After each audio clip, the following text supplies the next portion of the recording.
مجھے جوائن کر رہے ہیں اشرف جہانگیر قاضی صاحب، سیزن ڈپلومیٹ ہیں اور بڑے ویٹرن ہیں۔ یہ یو این کی طرف سے عراق میں ہیڈ بھی رہ چکے ہیں، ہیڈ آف مشن بھی تھے، کوفی عنان کے اسپیشل ریپرزینٹیٹو تھے ساؤتھ سوڈان کے لیے، سوڈان میں بھی تھے۔ اور ایک امپورٹنٹ بات کہ یہ انڈیا میں بھی پاکستان کے ہائی کمشنر رہ چکے ہیں، یو ایس میں بھی سفیر رہ چکے ہیں، رشیا میں بھی رہ چکے ہیں۔ تو جو پاکستان کے لیے جو امپورٹنٹ جو کیپٹلز ہیں ان کے بارے میں بھی ان سے گفتگو کریں گے۔ اشرف صاحب السلام علیکم اینڈ ویلکم ٹو دا شو۔ وعلیکم السلام۔ وعلیکم السلام۔ سر ٹو بگن ود یہ انڈیا والا جو کوشچن ہے کہ یہ ہو رہا کیا ہے، کہ کیا کوئی بیک گراؤنڈ میں کوئی چیزیں ہو رہی ہیں؟ پہلے یونیلیٹرلی انڈیا نے جو کشمیر میں کیا 5 اگست 2019، اس کے بعد سے بالکل پاکستان کے تعلقات ختم۔ پھر ہمیں پتہ چلتا ہے ڈی جی ایم او کی سطح پہ ملاقات ہوتی ہے، پھر ای سی سی کی طرف سے ایک فیصلہ ہوتا ہے کہ محدود پیمانے پہ تجارت شروع کی جائے۔ تو بیک گراؤنڈ میں کیا ہو رہا ہے سر؟ مجھے تو کوئی علم نہیں ہے، یہ ساری باتیں جو ہماری طرف سے جو ہوتی ہیں، جو اخباروں میں آ رہی ہیں، وہ سب قیاس آرائی پر مبنی ہے۔ لیکن ہم سمجھتے ہیں کیونکہ بتایا جا رہا ہے کہ پس پردہ ٹاکس ہوئی ہیں ملٹری اور یہ نیشنل سیکیورٹی اتھارٹیز کے درمیان، اور بہت سارے قسم کے رخصار ہیں۔ ہمیں ان کی ریلائبلٹی کے بارے میں کوئی علم نہیں ہے، لیکن غالباً میں سمجھتا ہوں کہ جو سٹیٹمنٹس پرائم منسٹر نے دی ہیں اور پھر ہمارے جنرل صاحب نے دی ہیں، باجوہ صاحب، تو وہ پھر کسی چیز میں تو مبنی ہوگی، کوئی انڈرسٹینڈنگز ہوں گے، اور اگر نہیں ہوں گے تو پھر تو میں سمجھتا ہوں کہ یہ جو انیشیٹو ہے یہ دیر پا نہیں ہوگا، جلد جو ہے ہمیں پتہ چل جائے گا کہ کیا ہے۔ قاضی صاحب یہاں پہ ہمارے پاس آپشنز کیا کیا ہیں پاکستان کے پاس؟ نے ہم سے پوچھ کے تو نہیں کیا تھا کشمیر پہ، اب اگر ہم جو معاملات ٹھیک کرنا چاہ رہے ہیں ہمارے پاس کیا کیا آپشنز ہیں، کیا کیا ہم لوگ ذرائع اختیار کر سکتے ہیں؟ جی آپشنز تو ویسے ڈپلومیٹک آپشن تو اور ڈپلومیٹک آپشنز تو تقریباً ختم ہو چکے ہیں، کیونکہ ہندوستان سے وہ پریشر نہیں آئے گا جس سے وہ مجبور ہوگا اپنے اگست 2019 کا جو فیصلہ تھا اس کو واپس لینے میں۔ وہ اس کے لیے بالکل تیار نہیں ہے جہاں تک میں سمجھتا ہوں۔ اگر ویسے پس پردہ انہوں نے کوئی ہمیں کچھ بتایا ہے کہ ہم اس کے اوپر نظر ثانی کرنے کے لیے تیار ہیں، اگر انہوں نے کوئی اس قسم کی کوئی اشارے دیے ہیں تو وہ اور بات ہے، مجھے اس کا علم نہیں ہے، لیکن میں ویسے سمجھتا ہوں کہ غالباً وہ انہوں نے نہیں کیا ہوگا، کیونکہ مودی صاحب تو رہیں گے بھی نہیں اگر وہ ہوا۔ اس کے خلاف سارا اس کی B J P party, R S S, یہ وشو ہندو پریشد، سنگھ پریوار، یہ سارے ان کے خلاف ہو جائیں گے، ان کے بغیر تو یہ ایک دن بھی نہیں رہ سکتا۔ تو میں تو سمجھتا ہوں کہ تو اس لیے میں نہیں جانتا ہوں، یہ تو پھر وہی جو، اور میں اپنی طرف سے قیاس رائے کروں یعنی کنجیکچر ہی ہوگا۔ لیکن قاضی صاحب ایک چیز بڑی امپورٹنٹ ہے، کیونکہ آپ نے دیکھا انڈیا کی مینٹیلٹی اور سوچ میں تبدیلی آئی ہے۔ جب آپ وہاں پہ ہائی کمشنر تھے 1997 سے، اس کے بعد بھی، تو وہاں پہ اس وقت سوچ ڈفرینٹ تھی۔ واجپئی واز پیس کے اوورچرز ہو رہے تھے۔ یہ 15-20 سالوں میں انڈیا میں کیا بنیادی تبدیلی آ گئی ہے کہ اب وہ اتنی ہارڈ لائن لے رہے ہیں؟ یہ دنیا پہ تو بالکل واضح ہے کہ مودی صاحب کے آنے سے بالکل وہ فرق، ایک ہوتی ہے فرنچ پارٹی، ایک ہوتے ہیں مین سٹریم پارٹی۔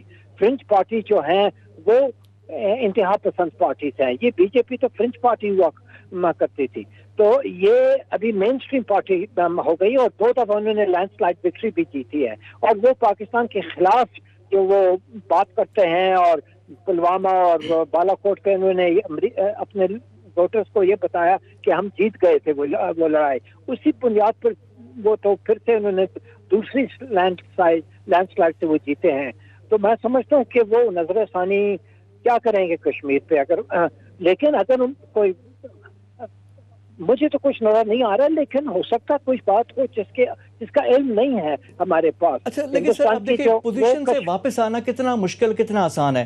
اب انڈیا نے بھی جو ہارڈ لائن مودی نے، آپ کو جو سٹینڈ لینا ہے آپ کے، اس کے لیے ایک حوصلہ کی ضرورت ہے، اس کے لیے ریڑھ کی ہڈی کی ضرورت ہے کہ آپ پرنسپلڈ ہیں۔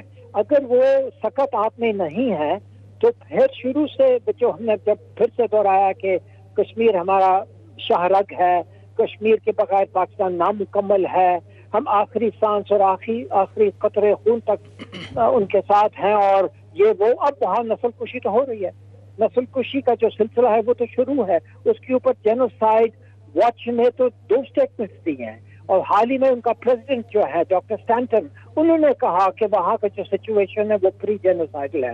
اب تو ان حالات میں اگر ہم کہہ رہے ہیں کہ بھئی بات چیت کا سلسلہ شروع ہے تو غالباً کوئی انڈرسٹینڈنگ ہوگی، اس کے بغیر تو ہم یہ کہہ نہیں سکتے تھے. اچھا اشرف صاحب، آپ یہ بڑا تجربہ کار ہیں، اور یہ جب بھی پاکستان انڈیا کا معاملہ ہوتا ہے کسی تیسرے فریق کو آنا پڑتا ہے، اور یہ رول ٹریڈیشنلی امریکہ نے کافی حد تک نبھایا بھی ہے. تو کیا جو چینج آف ایڈمنسٹریشن ہے بائیڈن ایڈمنسٹریشن کی طرف سے کوئی پش ہوا ہوگا؟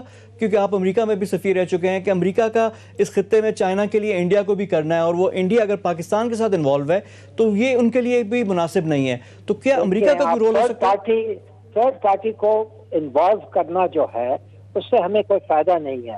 صرف ایک فائدہ ہے، جو آپ خود نہیں کر سکتے ہیں تو آپ اپنے عوام کو یہ بتانے کی کوشش میں ہوگے کہ یہ تھرڈ پارٹی آیا، بہت بڑی طاقت تھی، بہت انہوں نے پریشر ہم پہ ڈالا، یہ فیصلہ ہمارا نہیں تھا اس لیے ہم مجبور ہو کے ہم نے وہ مان لیا.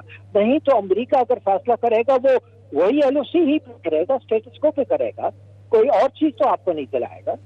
یعنی جو سٹیٹس کو ہے وہی برقرار رہے گا. اچھا یہاں پہ آئے گا تو ہٹ کے تو کبھی نہیں ہوگا. ٹھیک ہے، یہ اگر جو بیک چینل ٹاکس تھے 2005-2006 اگر وہ بحال ہوتا ہے تو شاید آپ کو کچھ مل جائے یا کوئی ایسی چیز ہو جس سے سارے پارٹیز جو ہیں خوش ہو سکتے ہیں.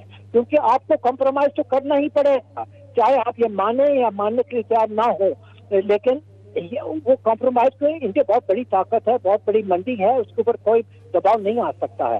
تو اس لیے کمپرومائز آپ کو بالآخر کرنا ہوگا اگر کوئی فیصلہ ہوتا ہے. جی بہت شکریہ آپ کے ٹائم کا. اشرف جہانگیر قاضی صاحب ہمارے ساتھ موجود تھے، ان سے ہماری گفتگو ہو رہی تھی، خاص کر جو انڈیا والی جو سچویشن ہے کہ پاکستان کے پاس کیا آپشنز ہیں.